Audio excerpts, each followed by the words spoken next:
ધોરણ 8 વિષય ગણિત પ્રકરણ 15 આલેખનો પરિચય. છેલ્લે આપણે સ્વાધ્યાય 15.1 કર્યું હતું પ્રશ્ન નંબર 2 સુધી. તો આજે પ્રશ્ન નંબર 3. જો એમાં એક આલેખ આપ્યો છે, અઠવાડિયું આપ્યું છે 1 2 અને 3 અઠવાડિયા આપ્યા છે અને y અક્ષ પર ઊંચાઈ આપી છે સેન્ટીમીટરમાં. કોની? તો કે છોડ. એક પ્રયોગશાળા છે, એમાં બે છોડ લીધા છે A અને B. તો 3 અઠવાડિયા દરમિયાન એમનામાં કેટલી વૃદ્ધિ થઈ, એટલે કે કેટલો ઊંચો છોડ થયો, બરાબર? એનું માપ આપેલું છે અને એના પરથી પાછળ પ્રશ્નો આપ્યા છે A અને B. તો A ની અંદર પહેલું 2 સપ્તાહ પછી અને 3 સપ્તાહ પછી છોડ A ની ઊંચાઈ કેટલી હતી. તો છોડ A કેવો આપે છે? જો ડોટ ડોટ ડોટ વાળી લાઈન આપી છે. છોડ A માટે ડોટ ડોટ ડોટ વાળી લાઈન આપેલી છે, બરાબર? તો છોડ A, તો 2 સપ્તાહ પછી છોડ A ની અંદર, એટલે કે બીજું આપેલું છે એમાં 6 અને 7 ની વચ્ચે છે ટપકું. તો એનો મતલબ 2 સપ્તાહ પછી 7 સેન્ટીમીટર ઊંચાઈ હતી, બરાબર?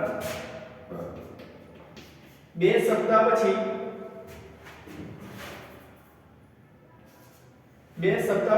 7 સેન્ટીમીટર ઊંચાઈ હતી અને 3 સપ્તાહ પછી છોડ એની ઊંચાઈ કેટલી હતી? તો 3 સપ્તાહ પછી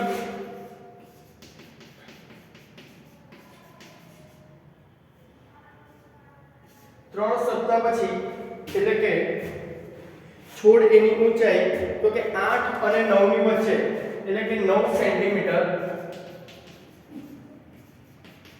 હતી, બરાબર? 2 સપ્તાહ પછી 7 સેન્ટીમીટર અને 3 સપ્તાહ પછી 9 સેન્ટીમીટર ઊંચાઈ આપેલી છે, બરાબર? આ આપણે આલેખ પરથી તે કરીએ છીએ. પછી B, એમાં પણ 2 આપ્યું છે, પહેલું અને બીજું. 2 સપ્તાહ પછી અને 3 સપ્તાહ પછી છોડ B ની ઊંચાઈ કેટલી હતી? તો 2 સપ્તાહ છે, એટલે કે 2 નંબર છે x અક્ષ ઉપર, ત્યાં ટપકું આપ્યું છે 6 અને 8 ની વચ્ચે, એટલે કે 7 સેન્ટીમીટર. અને 3 સપ્તાહ પછી છોડ B ની ઊંચાઈ તો 10 પર આપ્યું છે ટપકું, તો આવશે 10 સેન્ટીમીટર. તો 2 સપ્તાહ પછી છોડ B ની ઊંચાઈ 7 સેન્ટીમીટર હતી. અને બીજું 3 સપ્તાહ પછી છોડ B ની ઊંચાઈ 10 સેન્ટીમીટર છે, 10 સેન્ટીમીટર હતી, બરાબર? 2 સપ્તાહ પછી છોડ B ની ઊંચાઈ 7 સેન્ટીમીટર હતી. 3 સપ્તાહ પછી છોડ B ની ઊંચાઈ 10 સેન્ટીમીટર હતી. તો A અને B. પછી આવશે C. તો કે 3 સપ્તાહ દરમિયાન છોડ A ની ઊંચાઈ કેટલી વધી? ત્રીજા સપ્તાહ દરમિયાન, એટલે બીજાથી ત્રીજા વચ્ચે છોડ A ની ઊંચાઈ કેટલી વધી? તો બીજા અઠવાડિયા દરમિયાન છોડ A ની ઊંચાઈ 7 સેન્ટીમીટર હતી, બરાબર? બીજા સપ્તાહ દરમિયાન છોડ A ની ઊંચાઈ 7 સેન્ટીમીટર હતી અને ત્રીજા સપ્તાહ દરમિયાન છોડ B ની ઊંચાઈ કેટલી થઈ? તો કે 10 સેન્ટીમીટર. છોડ A ની ઊંચાઈ કેટલી છે? 8 અને 10 ની વચ્ચે, એટલે કે 9 સેન્ટીમીટર. તો કેટલી વધી, બરાબર? તો શું આવશે? બીજા સપ્તાહ દરમિયાન 7 સેન્ટીમીટર વધી અને ત્રીજામાં હતી 9 સેન્ટીમીટર, એટલે કે 9 સેન્ટીમીટર માઈનસ 7 સેન્ટીમીટર. તો કેટલો આવશે? 9 - 7 તો 2 સેન્ટીમીટર. ત્રીજા સપ્તાહ દરમિયાન છોડ બી ની ઊંચાઈ એ ની ઊંચાઈ કેટલી વધી તો કે 2 સેન્ટીમીટર બરાબર.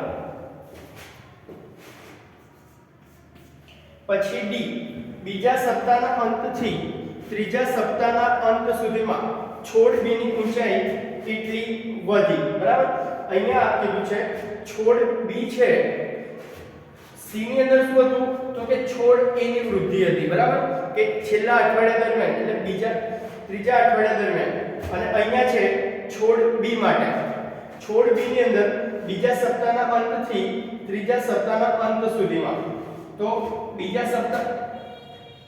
સપ્તાહના અંતમાં કેટલી હતી 7 સેન્ટીમીટર અને ત્રીજા સપ્તાહના અંતમાં કેટલી હતી 10 સેન્ટીમીટર એટલે 7 થી 10 સુધી વધી બરાબર. તો 10 સેન્ટીમીટર માઈનસ 7 સેન્ટીમીટર બરાબર કેટલા થશે તો કે 3 સેન્ટીમીટર બરાબર. છોડ બી છે એ બીજા સપ્તાહના અંતથી ત્રીજા સપ્તાહના અંત સુધીમાં તો કે 3 સેન્ટીમીટરની વૃદ્ધિ કરી હશે બરાબર. પછી ઈ કયા સપ્તાહમાં છોડ એની ઊંચાઈ સૌથી વધુ વધી. કયા સપ્તાહમાં છોડ એની ઊંચાઈ સૌથી વધુ વધી. તો જો છોડ એની ઊંચાઈ કયા સપ્તાહમાં વધી તો જો આકૃતિ પરથી આપણને દેખાય છે કે પહેલું અને બીજું સપ્તાહ છે એની વચ્ચે રેખા ઝડપથી ઉપર જાય છે બરાબર. તો બીજા સપ્તાહમાં શું છે 7 સેન્ટીમીટર અને પહેલા સપ્તાહમાં છે 2 સેન્ટીમીટર. તો શું આવશે છોડ એની ઊંચાઈ સૌથી વધુ વધી કયા સપ્તાહમાં તો કે બીજા સપ્તાહમાં બરાબર.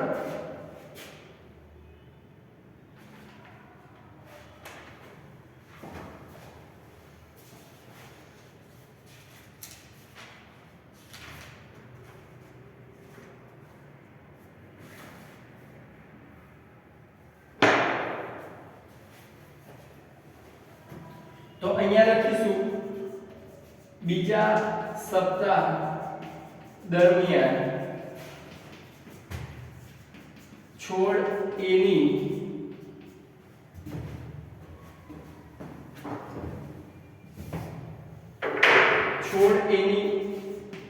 ઊંચાઈ વધારે વધી હતી બરાબર. અને કેટલી કીધું હોય તો શું આવશે 7 - 2 5 સેન્ટીમીટર. 7 - 2 બરાબર 5 સેન્ટીમીટર બરાબર. પછી કયા સપ્તાહમાં છોડ બી ની ઊંચાઈ સૌથી ઓછી વધી હતી. કયા સપ્તાહમાં છોડ બી ની ઊંચાઈ તો છોડ બી માટે સળંગ લાઈન આપેલી છે. તો જો પહેલું સપ્તાહ છે એમાં 0 થી સ્ટાર્ટ થાય છે અને 1 સુધી વધી છે તો એમાં આવશે પહેલું સપ્તાહ બરાબર.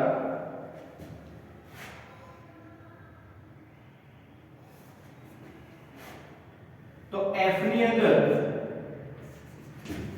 પ્રથમ સપ્તાહ દરમિયાન છોડ બી ની ઊંચાઈ સૌથી ઓછી હતી બરાબર. તો લખવું હોય ડિફરન્ટ એનો તો શું આવશે 1 - 0 એટલે કે 1 સેન્ટીમીટર બરાબર. 1 - 0 બરાબર 1 સેન્ટીમીટર. હવે છેલ્લો જી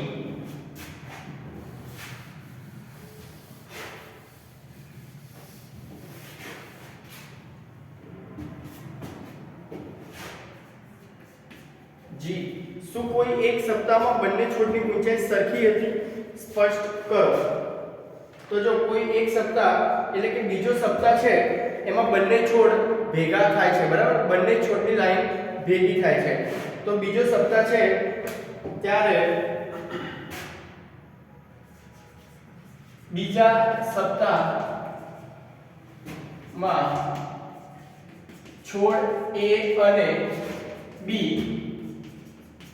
ભેગા થાય છે. બીજા સપ્તાહમાં છોડ A અને B ભેગા થાય છે કારણ કે બંનેની લાઈન ભેગી થાય છે, બરાબર, સરખા હતા. બીજા સપ્તાહમાં છોડ A અને B સરખા હતા, બરાબર. હવે તો પ્રશ્ન 3 પૂરો થાય છે.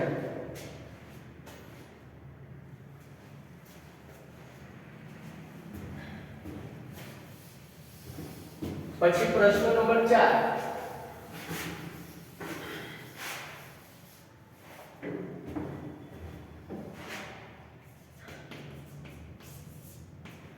પ્રશ્ન 4 એમાં પણ જો માહિતી આપેલી છે એના પરથી પ્રશ્નોના જવાબ આપવાના છે. તો પહેલું છે, કયા દિવસે પૂર્વાનુમાન કરેલ તાપમાન અને વાસ્તવિક તાપમાન સમાન હતા? તો કયા બે તાપમાન આપેલા છે, પૂર્વાનુમાન કરેલું અને વાસ્તવિક, એટલે ધારેલું હોય એક અને રિયલમાં હોય એક, બરાબર. પૂર્વાનુમાન છે એ ડોટ ડોટ ડોટ વડે દર્શાવેલું છે અને વાસ્તવિક તાપમાન છે એ રેખા વડે દર્શાવેલું છે. અઠવાડિયાનું તાપમાન આપેલું છે. તો જો કયા દિવસે બંને તાપમાનો સરખા હતા? તો એવી કયો વાર છે જ્યારે બંને લાઈનો ક્રોસ થાય છે, એટલે ભેગી થાય છે? તો પહેલું છે મંગળવાર, પછી છે શુક્રવાર,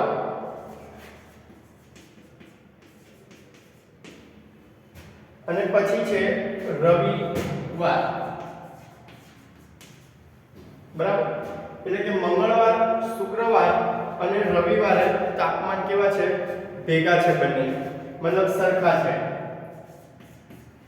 પછી બી, સપ્તાહ દરમિયાન પૂર્વાનુમાન કરેલ મહત્તમ તાપમાન કેટલું છે? પૂર્વાનુમાન એટલે ડોટ ડોટ વડે દર્શાવેલી લાઈન છે એ આખા અઠવાડિયા દરમિયાન સૌથી વધારે કઈ જગ્યાએ છે? તો કે જો કેટલું વધારે છે? તો સૌથી વધારે રવિવારે છે અને એ છે 35°C. તો રવિવારે 35°C તાપમાન છે. પછી સી, સપ્તાહ દરમિયાન લઘુત્તમ વાસ્તવિક તાપમાન કેટલું હતું? વાસ્તવિક તાપમાન કેટલું છે અને એ પણ લઘુત્તમ આખા અઠવાડિયામાં ગુરુવારથી લઈને શુક્રવાર સુધી જો 15°C આપેલું છે, બરાબર. તો કેટલું આવશે લઘુત્તમ વાસ્તવિક તાપમાન? તો 15°C, બરાબર. પછી ડી, કયા દિવસે વાસ્તવિક તાપમાન અને પૂર્વાનુમાન કરેલ તાપમાન વચ્ચેનો તફાવત સૌથી વધુ હતો? તો જો સોમવાર છે એમાં 15 અને 15 થી 20 ની વચ્ચે છે, બરાબર. પછી મંગળવાર, આમાં તમારે જોવું હોય તો સૌથી વધારે બોક્સનો ડિફરન્ટ કઈ જગ્યાએ છે? તો ગુરુવારે. ગુરુવાર વાળી લાઈન છે એમાં બંને ડોટ કેવા છે? બંનેની વચ્ચે 3 બોક્સ આવેલા છે, બરાબર. ગુરુવાર વાળી લાઈન છે એમાં બંનેની વચ્ચે 3 બોક્સ આવેલા છે. તો શું આવશે જવાબમાં? ગુરુવાર. ગુરુવારે બંને તાપમાનનો તફાવત કેવો છે? સૌથી વધારે છે, બરાબર.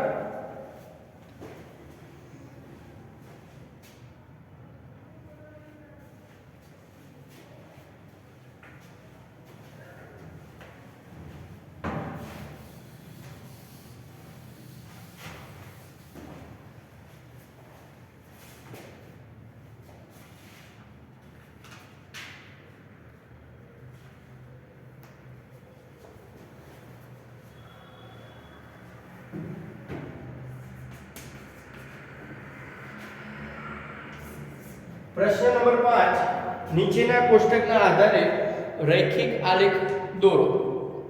બરાબર. પ્રશ્ન નંબર 5 ની અંદર અત્યાર સુધી આપણે રૈખિક આલેખ પરથી એનું પ્રશ્નોના જવાબ આપ્યા.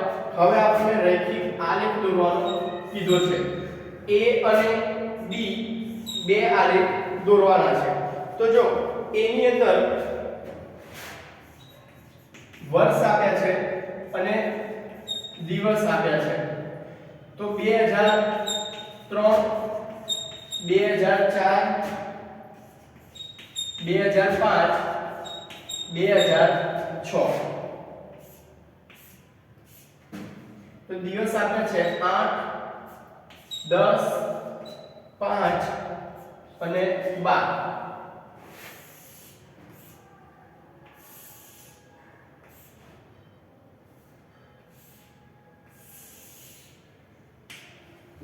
પછી બીજું આપ્યું છે, એમાં પણ છે વર્ષ આપ્યા છે 2003, 2004, 2005, 2006 અને 2007.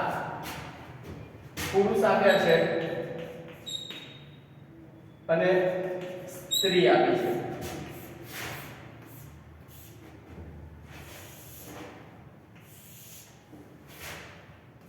બાર, 12.5, 13, 13.2, 13.5,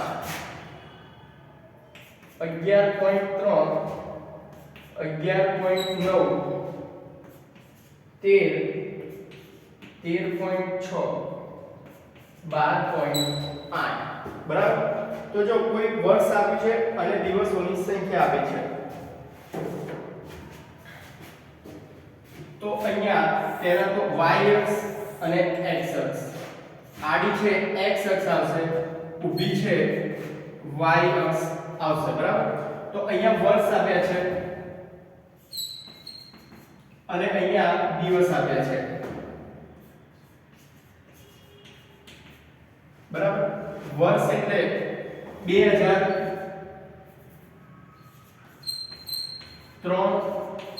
2004, 2005, 2006. બરાબર. દિવસ અહીંયા દિવસ દર્શાવી દેવાના.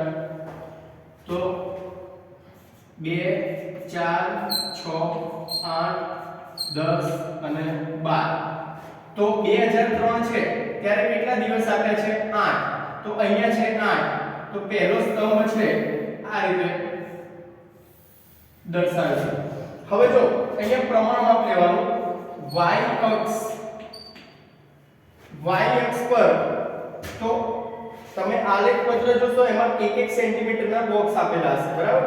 તો 1 સેન્ટીમીટર બરાબર અહીંયા કેટલા છે? 2, 4, 6, 8, 10. 1 સેન્ટીમીટર બરાબર 2 દિવસ. બરાબર. આ પ્રમાણમાં ખાસ લખવાનું. 2003 માટે 8 દિવસ આપેલા, પછી 2004 માટે 10 દિવસ.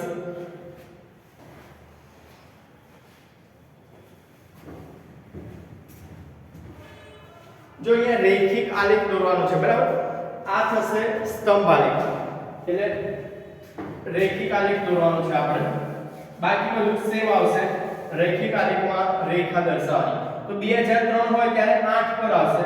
તો 2003 હોય ત્યારે આવશે 8 ઉપર. તો અહીંયા ડોટ બનાવશું. પછી 2004 હોય ત્યારે 10 પર આવશે. 2004 હોય ત્યારે 10 પર આવશે. અહીંયા આવશે.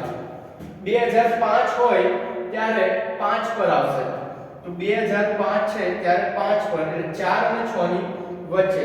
તો 2005 હોય ત્યારે 4 અને 6 ની વચ્ચે આવશે.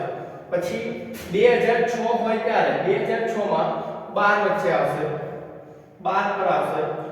તો 2006 હોય ત્યારે 12 પર, એટલે કે અહીંયા આવશે. તો હવે રેખા ફૂટપટ્ટીની મદદથી દોરી દેવાની.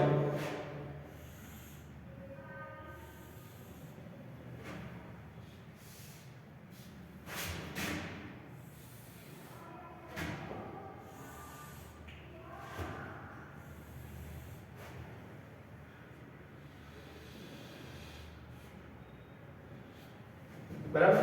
તો આ રીતે આલેખ આવશે. પછી બાજુમાં છે એમાં બે માહિતી આપી છે, બરાબર.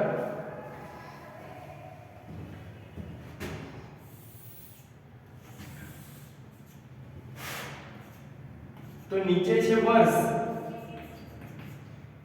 2003, 2004, 2005, 2006, 2007 અને ઉપર આપ્યું છે પુરુષ અને સ્ત્રી, બરાબર. અને માહિતીમાં શું આપ્યું છે? તો વસ્તી આપી છે 1000 માં. તો અહીંયા આવશે વસ્તી 1000 માં, બરાબર. વસ્તી આપી છે 1000 માં. હવે જો અહીંયા પુરુષ અને સ્ત્રી આપેલા છે તો ડોટ ડોટ વાળી લાઈન છે એને હું પુરુષ લઈ લઉં અને સિંગલ લાઈન છે એને સ્ત્રી લઈ લઉં, બરાબર. હવે પહેલું પુરુષ માટે જોઈએ તો 2003 છે ત્યારે કેટલા આપ્યા છે? 12. અહીંયા 12 લઈએ તો 1 2 3 4 5 6 7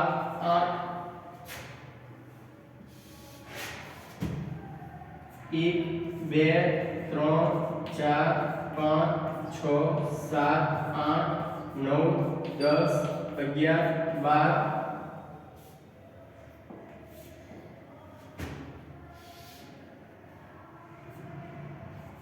13 અને 14.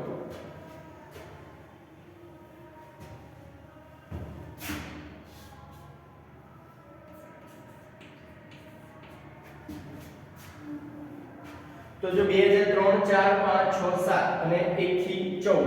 તો 2003 છે ત્યારે પુરુષ કેટલા છે? 12000 વસ્તી છે, બરાબર. 12. તો પુરુષ આવશે અહીંયા 2003 માટે 12.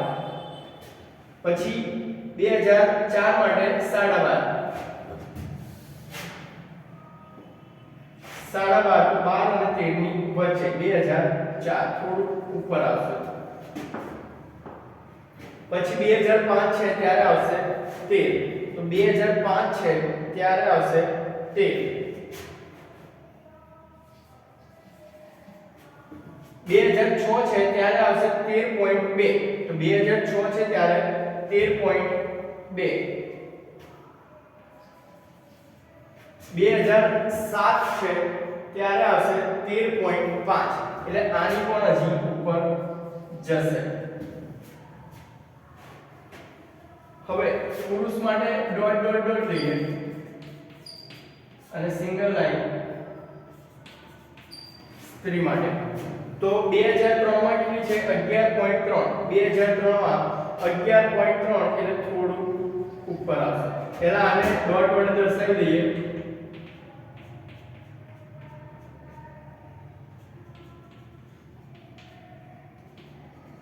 તમારે નોટબુકમાં યોગ્ય માપ લઈને દોરવાનું.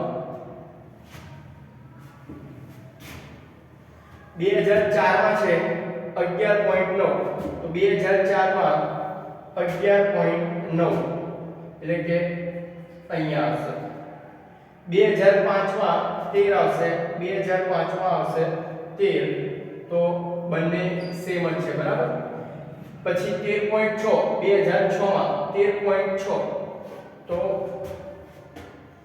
13.6 એટલે આની ઉપર આવશે.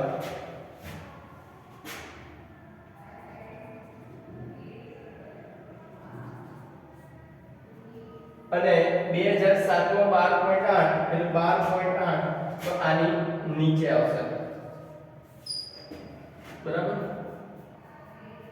તો લાઈન ડ્રો કરીએ તો અહીંથી અહીંયા ક્રોસ થશે, અહીંથી અહીંયા આવશે, પછી અહીંથી અહીંયા આવશે અને અહીંથી અહીંયા આવશે. આ રીતે આલેખ બનશે, બરાબર.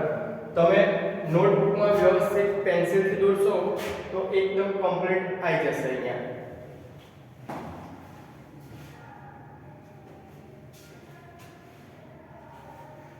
તો આ રીતે આલેખ દોરવાના, બરાબર. યોગ્ય માપ લઈને દોરવાના.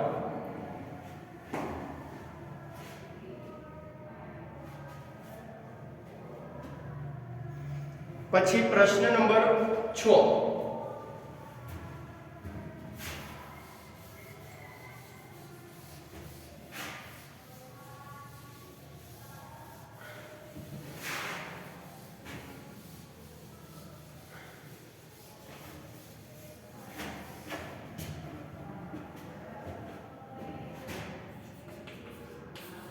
પ્રશ્ન 6 આલેખ આપ્યો છે એના પરથી પ્રશ્નોના જવાબ આપવાના છે. બરાબર. તો જો સમય આપ્યો છે અને અંતર આપ્યું છે કિલોમીટરમાં. કોઈ ટપાલી છે એ ભ્રમણ કરે છે અને એનું આલેખ આપેલો છે.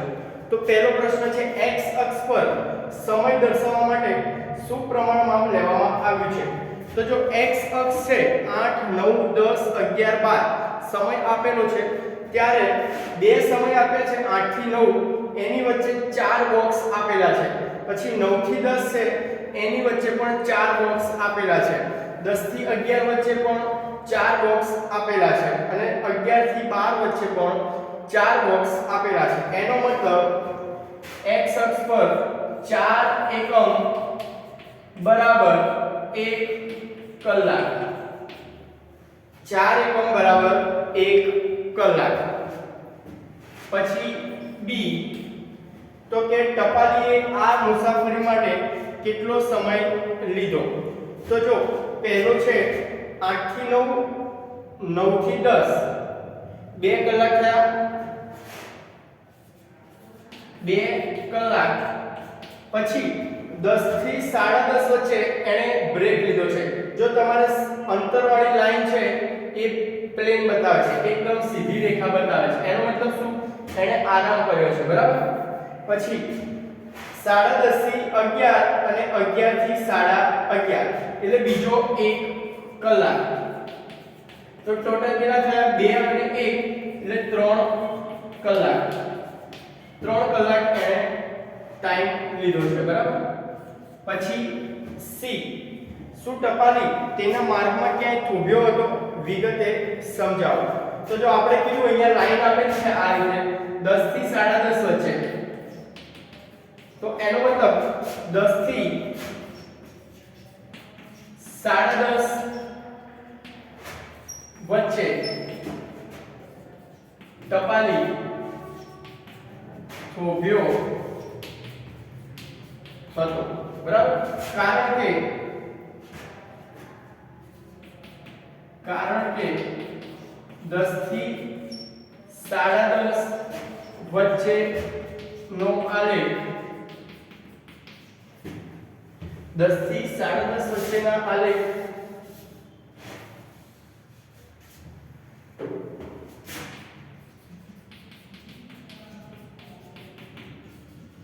આલેખમાં અંતર સ્થિર છે. બરાબર. 10 થી 10:30 ની વચ્ચે નું અંતર છે એમાં આલેખ એકદમ સ્થિર છે.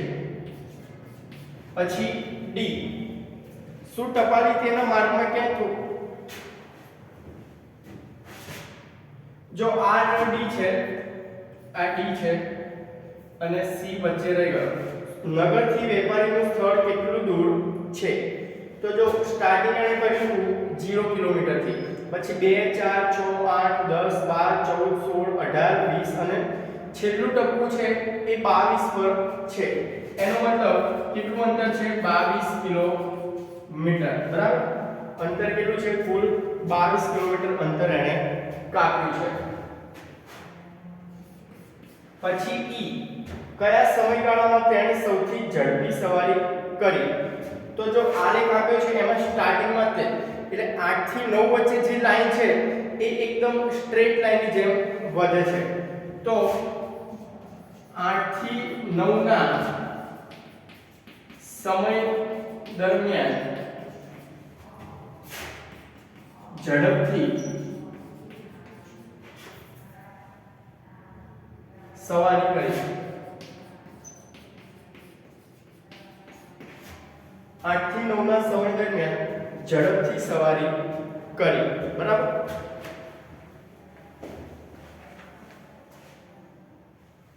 તો અહીંયા સુધી રાખીએ આજે.